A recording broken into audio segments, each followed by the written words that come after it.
Hello, friends, and welcome to today's Level Up conversation. Whether you're tuning in live or joining me on replay, thanks so much for making the time.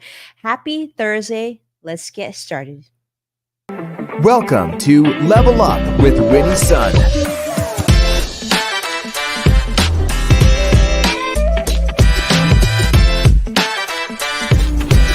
Award-winning financial pro. Get ready. Level Up with Winnie's son.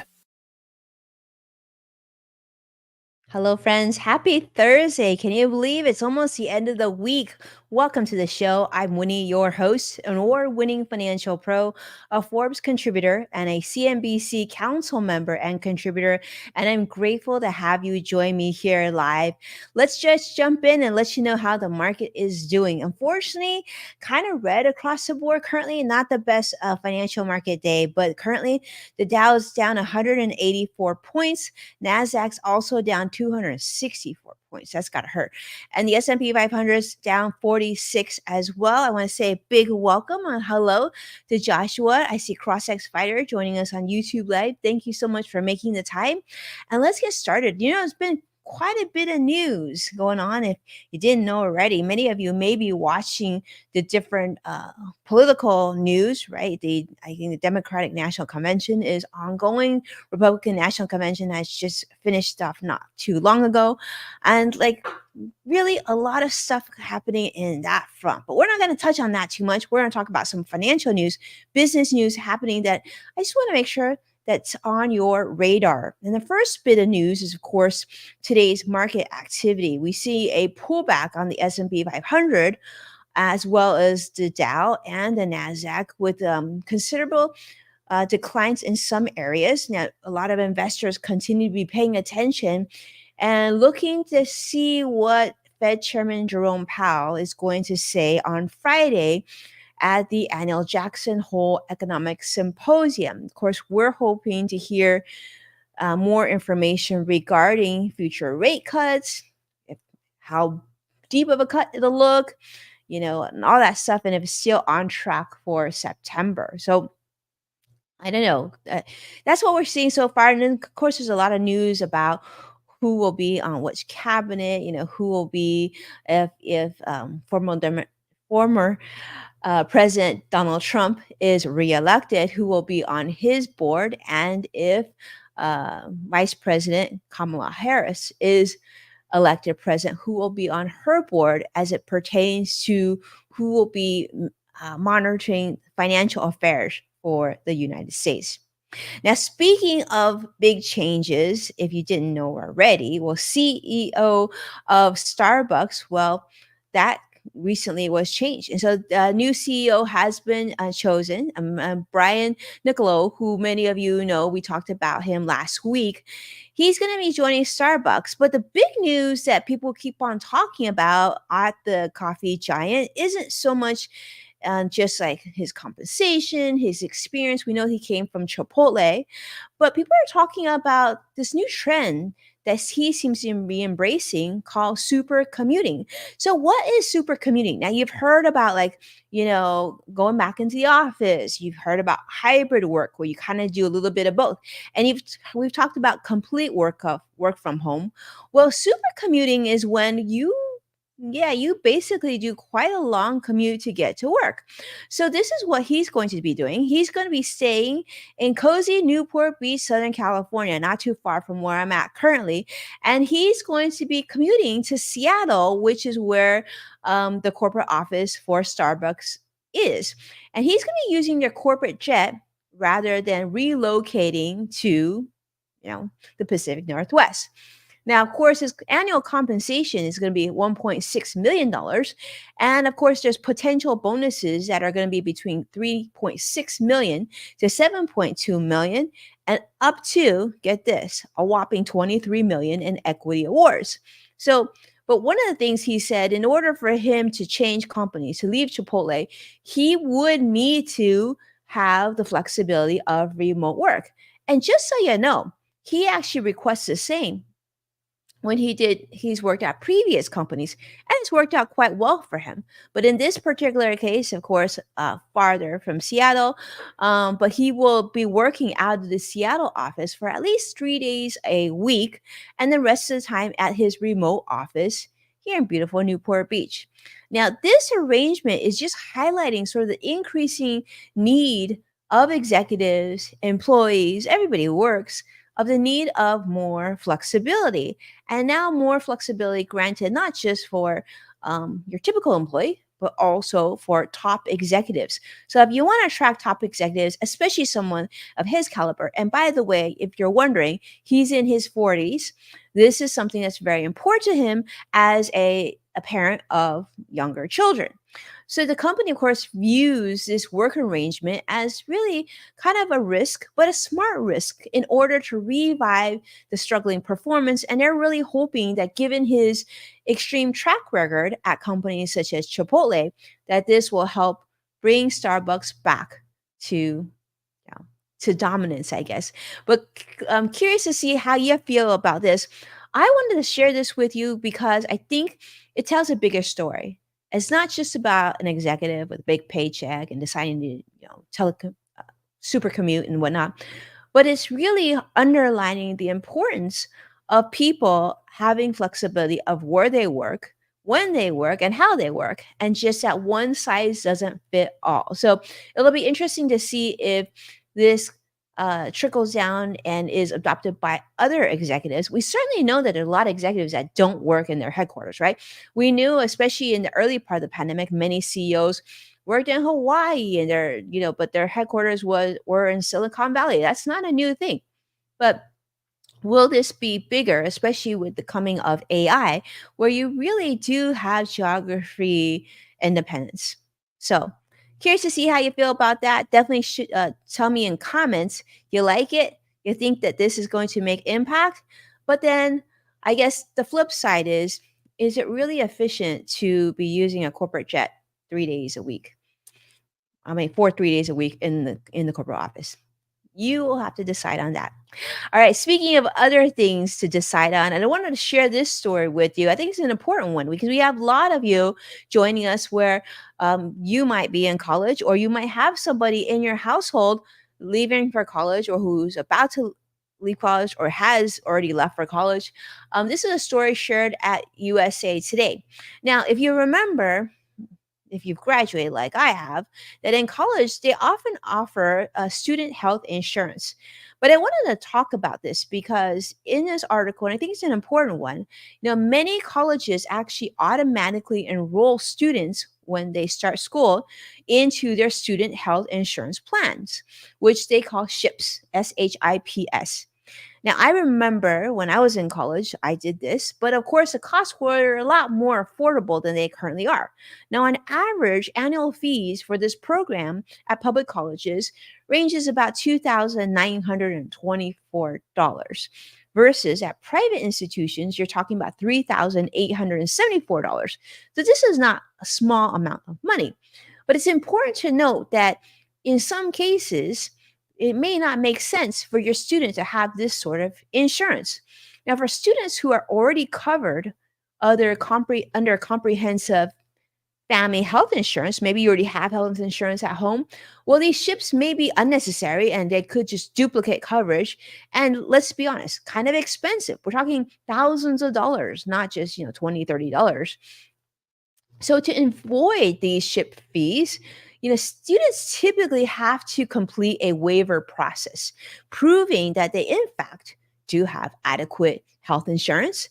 And also schools will often send multiple reminders, but many families just don't look at them and just let it be. And sometimes that could mean that you're paying health insurance on two different platforms and twice in terms of costs, if not more.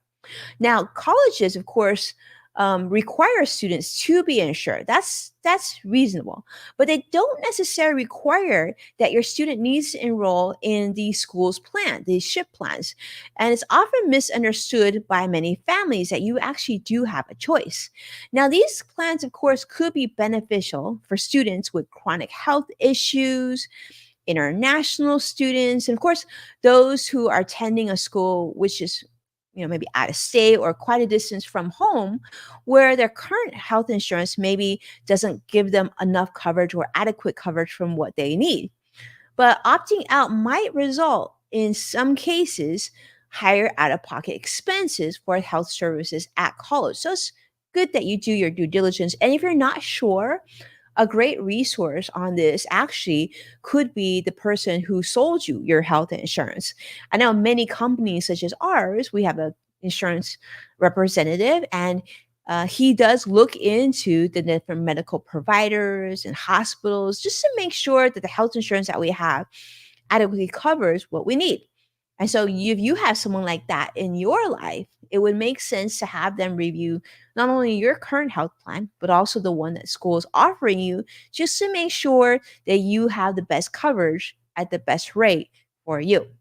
Now, of course, not all external insurance or third party insurance, that which is not on campus, is fully accepted by campus health centers. So, you want to check on that too. So, anyhow, just want to put that out there. It's an important topic. I know we're coming live also on Modern Mom, and a lot of parents are helping their kids move over to college. I know Jennifer Garner is doing that for her daughter. So, there's a lot of excitement there as well. But let's continue on because there's more news, even if you don't have someone leaving for college. And one of the big ones is this: if you have a job, you're going to want to pay attention to this. Well, federal court has just overturned a U.S. ban on non-compete agreements. Now, this was shared on NPR. Now, a Texas federal court ruled against the Federal Trade Commission, or the FTC, ban on non-compete agreements, which was set to take effect actually just next month on September 4th. Now, the court has stated that the FTC has overstepped its authority. So, give you an idea, as many of you may know, a non-compete can be quite common in certain lines of work. I know in the financial industry where I'm at, this is actually very common. So the non-compete typically will prevent you as the worker from joining competitors, a competing company, or starting your own business even to compete against your previous employer. Now, this ban was planned to eliminate those agreements for most US based employees or workers, affecting about 30 million of us, in fact. In fact, the FTC argued that these non competes actually will harm workers by limiting job mobility and, of course, suppressing your pay and wages as well. However, businesses then say on the flip side, you know what, though? This ban would expose them to unfair competition. And of course, they're teaching and training their employees on things that they say are very, very sensitive and important information, and that this could potentially harm their operations in general. So one of the companies like Ryan LLC, which actually led the lawsuit in this particular case, raised a ruling saying, you know what though? Non-competes protect intellectual property, and they encourage us as companies to invest in our employee training. If you take them away, well, then that harms all of us. So the FTC has expressed, of course, disappointment. They're also considering an appeal, but they also emphasize that non-competes really limit economic freedom and that they also hurt workers' abilities to seek better opportunities. So, for those of you who are tuning in live with me, number one, are you subject to a non compete? And number two, what do you think about that? How do you feel about it? If you're a business owner, I want your take on that too, because obviously we do train our employees, we give them a lot of knowledge, we give them a lot of resources. Would that change the way that you train and hire employees in the future? So this ruling, of course, preserves the use of non-competes currently, and the FTC will continue to challenge these agreements. But as it stands right now, non-competes are back on the table. So the broader debate, of course, is over whether non-competes and workers' rights, what that's going to look like in the future. We don't know, but currently, non-competes are back. All right, speaking of things that are changing, this one, I got two more stories that I want to share with you. A great way to end sort of a business week, right? Chick-fil-A is revealing their brand new, get this, two-story drive-through. And this is going to be happening in Georgia. So this is shared by Axios and Thomas Wheatley's article talking about Chick-fil-A introducing the first ever elevated drive-through. If you didn't think that, well, okay, so it's an elevated drive-through, but is a food elevated? That's your question I have for you.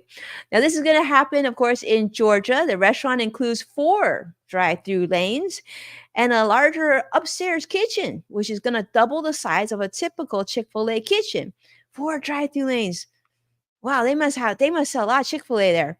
But orders are going to be delivered via a conveyor belt system capable of dispatching a meal every 6 seconds.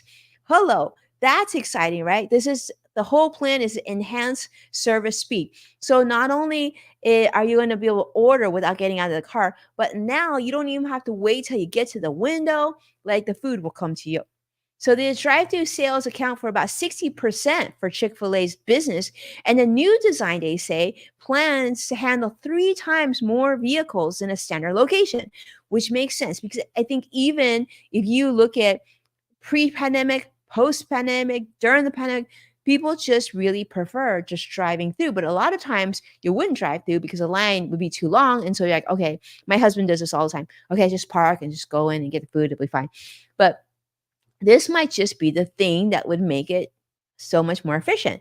So, this new layout is part of Chick fil A's broader strategy, which includes other innovative restaurant concepts such as walk up, their pickup model for urban settings as well. And let's be honest, you might be like, it's okay, I'll go in and get food. But let's talk about this next generation. We're talking younger millennials, we're talking Gen Z, then we're talking Gen Alpha. And let me just tell you, having both Gen Z and Gen Alpha in my household, yeah, they have no interest in needing to go to the restaurant just to order their food. If they could go through a drive-through, if they could order ahead, that's what they like to do. Order ahead and then go through a drive-through, that would be the way to go. And I can see that being the future too. So this new Chick-fil-A, yeah, it's going to happen and it's going to be occurring. So if you are in the area, let me know if you go through that experience and how it works. Let me know how the conveyor belt system works. In fact, if you go through this process, record it and send me the video. I'd love to see how it turns out.